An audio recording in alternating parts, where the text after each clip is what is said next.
19h30, comme un ruban humain, les 388 danseurs des 12 écoles de danse des Yvelines s'étirent, se lancent dans un même mouvement.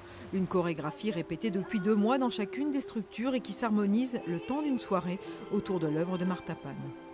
Ce qui est difficile de se représenter, c'est la géographie, puisque l'espace ici est excessivement grand, donc il y a beaucoup de choses qui sont uniquement déjà à la base du calcul de distance. Mon écriture chorégraphique que j'ai insufflé un petit peu là-dedans et des fondamentaux de danse qu'on va dire que j'ai distribués aussi ici et là, qui composent les différentes parties de la chorégraphie, elles sont venues s'inscrire sur cette trame de départ qui était plus une trame d'espace qu'une trame esthétique en particulier.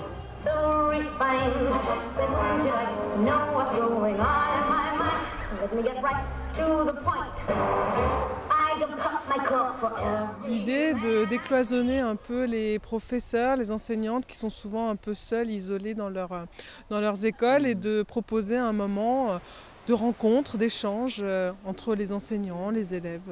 C'est un spectacle très intéressant dans la rue et dans un parc agréable avec énormément de monde, donc c'est une belle réussite. Je ne voyais pas du tout ça dans ce sens-là.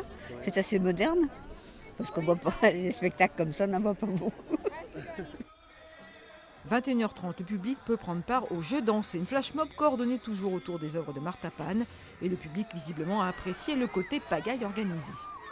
C'était très libre, enfin, le principe là, du flash mob, le fait qu'on se promène, on était au milieu de la danse tout à l'heure, on a même participé.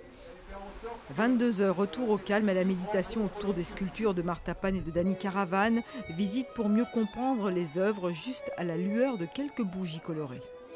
L'idée, c'était le principe de la veilleuse, qui est quand même un principe assez magique, où chacun se reconnaît dans une petite flamme qui va le porter comme ça. Donc il y avait une dimension un peu spirituelle, puisqu'il s'agissait de rendre un hommage à 2 sculpteurs qui sont assez essentiels sur Saint-Quentin, puisqu'ils organisent vraiment le lien entre la nature et la ville.